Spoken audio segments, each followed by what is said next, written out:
എൻ്റെ പുതിയൊരു വീഡിയോയിലേക്ക് സ്വാഗതം. അപ്പോൾ നമ്മൾ ഈ അടുത്തായിട്ട് കൊടൈക്കനാലിലേക്ക് ഒരു ട്രിപ്പ് പോയിട്ടുണ്ടായിരുന്നു. പൊങ്കൽ പ്രമാണിച്ചിട്ട് ഇവിടെ തമിഴ്നാട്ടിൽ ലീവാണ്. അപ്പോൾ ആ സമയത്ത് നമ്മളൊരു ട്രിപ്പ് പ്ലാൻ ചെയ്ത് അങ്ങനെ പോയിട്ടുണ്ടായിരുന്നതാണ്. കോയമ്പത്തൂർ നിന്നാണ് നമ്മൾ പോയിട്ടുണ്ടായിരുന്നത്. അപ്പോൾ പഴനി വഴിയാണ് കേട്ടോ കൊടൈക്കനാലിലേക്ക് പോകുന്നത്. ഞാൻ ആദ്യമായിട്ടാണ് കേട്ടോ പോണത് കൊടൈക്കനാലിലേക്ക്. അപ്പം ഞാൻ ആദ്യം വിചാരിച്ചിരുന്നത് ഈ കോളേജിൽ നിന്നൊക്കെ ട്രിപ്പ് പോകുന്ന സമയത്ത് ഊട്ടി കൊടൈക്കനാൽ എന്ന് പറയുമ്പോൾ രണ്ടും ഒരേ റൂട്ടാണെന്നാണ് ഞാൻ വിചാരിച്ചിട്ടുണ്ടായിരുന്നത്. പക്ഷേ ഊട്ടി വേറെ കൊടൈക്കനാൽ വേറെ അങ്ങനെയാണ്. അപ്പം നമ്മൾ പൊങ്കൽ ടൈമിൽ അന്ന് രാവിലെ ഒരു 6 മണിയൊക്കെ ആയ സമയത്താണ് വീട്ടിൽ നിന്ന് ഇറങ്ങിയിട്ടുണ്ടായിരുന്നത്. അന്നാണെങ്കിൽ ഭയങ്കര മഴയായിരുന്നു. പൊങ്കൽ ടൈമിൽ ഇവിടെ മഴയൊന്നും ഇല്ലാത്തതാണ്. പിന്നെ നമ്മൾ കൊടൈക്കനാലിൽ പോകുന്നത് കൊണ്ടാണോ എന്നറിയില്ല, അന്ന് ഭയങ്കര മഴ.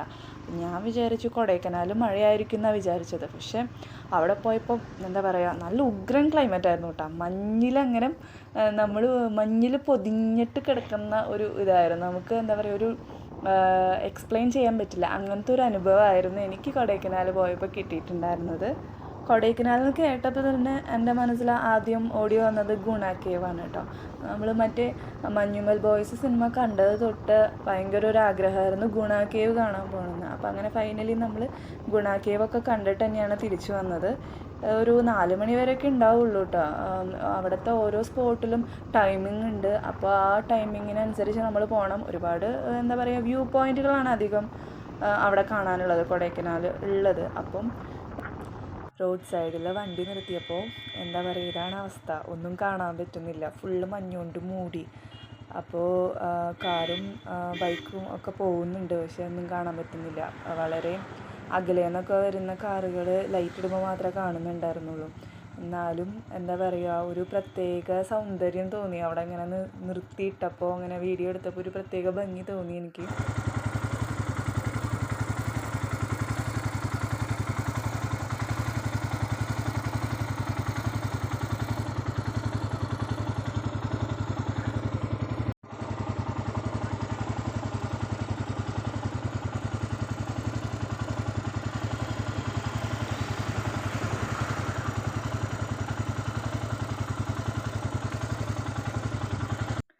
എൻ്റെ അമ്മയൊന്നും പറയണ്ട, ഒടുക്കത്തെ തണുപ്പും അതുപോലെ ഫുള്ള് മഞ്ഞും. ഞാൻ ആദ്യമായിട്ടാണ് ഇങ്ങനെ മഞ്ഞിൻ്റെ ഇടയിൽ കൂടെയൊക്കെ ഇങ്ങനെ യാത്ര ചെയ്യണത്.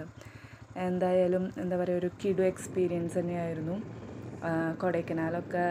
അതും ക്ലൈമറ്റ് ഇങ്ങനത്തെ ഒരു മഞ്ഞിൽ മുങ്ങി നിൽക്കുന്ന സമയത്ത് വേണം കേട്ടോ നമ്മൾ പോകാൻ, എന്നാൽ മാത്രമേ നമുക്കത് ആസ്വദിക്കാനായിട്ട് പറ്റുള്ളൂ. അതുപോലെ ഞങ്ങൾ ഗുണ കേവ്, അതുപോലെ പൂമ്പാറ, ആ സ്ഥലങ്ങളിലൊക്കെയാണ് പോയിട്ടുണ്ടായിരുന്നത്. വ്യൂവും ക്ലൈമറ്റും തന്നെയാണ് കൊടൈക്കനാലിൻ്റെ എന്താ പറയുക മെയിൻ സംഭവം എന്ന് പറയാനുള്ളത്. പിന്നെ എസ്റ്റേറ്റുകളും കാര്യങ്ങളൊന്നും അവിടെ ഇല്ല കേട്ടോ, ഊട്ടിയിലത്തെ പോലെ. നമ്മളിങ്ങനെ വണ്ടി ഓടിച്ച് പോകുന്ന സമയത്ത് ഓപ്പോസിറ്റ് കുറച്ച് ചേച്ചിമാർ തലയിൽ വിറകൊക്കെ വെച്ച് വരുന്നുണ്ടായിരുന്നു. എവിടെ നിന്നാണ് അത് കൊണ്ടുവരുന്നതെന്നൊന്നും അറിയില്ല, പക്ഷെ അവരവരുടെ വീട്ടാവശ്യങ്ങൾക്ക് വേണ്ടി ഉപയോഗിക്കണതായിരിക്കും കേട്ടോ. അപ്പോൾ ഞാൻ അങ്ങനെ മനസ്സിൽ വിചാരിച്ചു, എങ്ങനെയായിരിക്കും ഈ തണുപ്പത്ത് ഇവർ ഇതൊക്കെ കൊണ്ടുവരുന്നുണ്ടാവുക എന്നൊക്കെ വിചാരിച്ചു. പിന്നെയെന്ന് പറഞ്ഞാൽ എന്താ പറയുക, റോഡിൻ്റെ സൈഡ് വശങ്ങളിലായിട്ട് കുഞ്ഞു കുഞ്ഞു കടകളൊക്കെ കാണാം. ചോളം, അതുപോലെ ക്യാരറ്റ്, അങ്ങനെ അവിടെ കിട്ടുന്ന കുറച്ച് പഴങ്ങൾ, പ്ലംസ്, അതൊക്കെ വെച്ചിട്ടുള്ള കുറച്ച് കടകൾ കാണാം. അപ്പം നമുക്ക് യാത്രയുടെ ഇടയിൽ നമുക്ക് എന്തെങ്കിലും ചെറുതായി ഫുഡ് കഴിക്കണമെങ്കിലൊക്കെ അവിടെ നിർത്തി ഇതൊക്കെ വാങ്ങി കഴിക്കാം. പിന്നെ ഞങ്ങൾ മുകളിലേക്ക് കയറുന്ന സമയത്ത് കൂടുതലും കടകളിലൊക്കെ കണ്ടത് മാഗിയാണ് കേട്ടോ. അപ്പോൾ ചിലപ്പോൾ ഇവിടുത്തെ ക്ലൈമറ്റിന് അവർ ഈ മാഗി ഉണ്ടാക്കി തരുമ്പോൾ അവിടെ നിന്ന് കഴിക്കുമ്പോൾ ഒരു പ്രത്യേക ടേസ്റ്റ് തോന്നുന്നുണ്ട്. അതേസമയം നമ്മൾ വീട്ടിൽ ഉണ്ടാക്കി നോക്കുമ്പോൾ അത്രയും ടേസ്റ്റൊന്നും തോന്നിയിട്ടുണ്ടായിരുന്നില്ല. പിന്നെ ഞങ്ങൾ റോഡ് സൈഡിൽ ഇതേപോലെ ചോളം ഒക്കെ എന്താ പറയുക, ചോളം ചുട്ടിട്ടൊക്കെയാണ് അവർ തരുന്നത്. അപ്പോൾ അതൊക്കെ വാങ്ങി കഴിച്ചു. പിന്നെ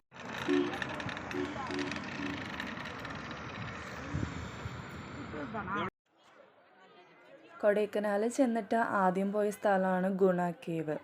അപ്പോൾ ഗുണ കേവിൽ കയറാൻ വേണ്ടി ഒരാൾക്ക് 10 രൂപയാണ് ടിക്കറ്റ്. എന്തായാലും എന്താ പറയുക, നല്ലൊരു സ്ഥലമാണ്, എല്ലാവരും കാണേണ്ട ഒരു സ്ഥലമാണ്. എനിക്ക് കൂടുതൽ ഈ മഞ്ഞുമൽ ബോയ്സ് സിനിമ വന്നതിന് ശേഷമാണ് ഈ ഗുണ കേവൊക്കെ അറിയുന്നുണ്ടായിരുന്നത്. പിന്നെ ഞാൻ ആദ്യമായിട്ടാണ് അവിടെ പോകുന്നത്. അപ്പോൾ ഒരുപാട് ആൾക്കാരുണ്ടായിരുന്നു. കൊടൈക്കനാൽ വന്ന ആൾക്കാർ മൊത്തം ഗുണ കേവിലായിരുന്നു എന്ന് തോന്നുന്നു. അപ്പോൾ ആൾക്കാർ ഈ ഒരു എന്താ പറയുക, ഈ ഗുഹയുടെ ഉള്ളിലേക്ക് നോക്കിയിട്ട് സുഭാഷേ സുഭാഷേ എന്നൊക്കെ വിളിക്കുന്നുണ്ടായിരുന്നു. എല്ലാവരും സുഭാഷേ എന്ന് മാത്രമേ വിളിക്കുന്നുള്ളൂ, കുട്ടേട്ടാന്ന് വിളിക്കുന്നുണ്ടായിരുന്നില്ല. അപ്പം ആൾക്കാർ ഭയങ്കര എന്താ പറയുക, ഭയങ്കര എൻജോയ് ചെയ്ത് നിൽക്കുന്ന പോലെ എനിക്ക് തോന്നിയിട്ടുണ്ടായിരുന്നു. പിന്നെ ക്ലൈമറ്റ് ആണെങ്കിലും എന്താ പറയുക, മഞ്ഞ് വരും, പിന്നെ കുറേ നേരം കഴിഞ്ഞ് കഴിഞ്ഞാൽ മഞ്ഞ് പോയി ക്ലിയറായിട്ട് നമുക്ക് കാണാൻ പറ്റും. അത് കഴിഞ്ഞ് പിന്നെയും കുറച്ച് നേരം കഴിഞ്ഞ് കഴിഞ്ഞാൽ മഞ്ഞുകൊണ്ട് മൂടും. അങ്ങനെ എന്താ പറയുക, ഒരു മൊത്തത്തിലൊരു നല്ലൊരു ക്ലൈമറ്റ് എന്ന് പറയില്ലേ, അങ്ങനെ.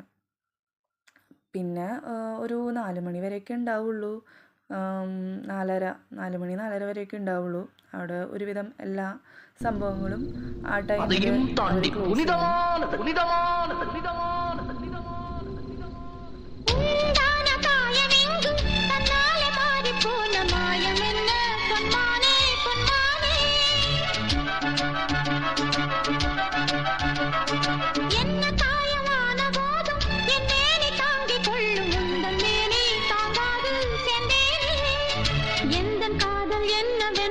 சொல்லாமல் ஏங்க ஏங்க அழுகை வந்தது.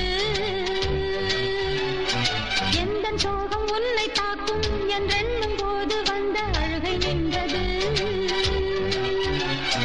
மனிதர் உணர்ந்து கொள்ள இது மனித காதல் அல்ல, அதையும் தாண்டி புனிதமானது. அபிராமியே தாலாட்டும் சாமியே நான் தானே தெரியுமா, சிவகாமியே சிவனில் நீயும் பாதியே அதுவும் உனக்கு புரியுமா. சுபலாலி லாலியே லாலி லாலியே அபிராமி லாலியே லாலி லாலியே அபிராமியே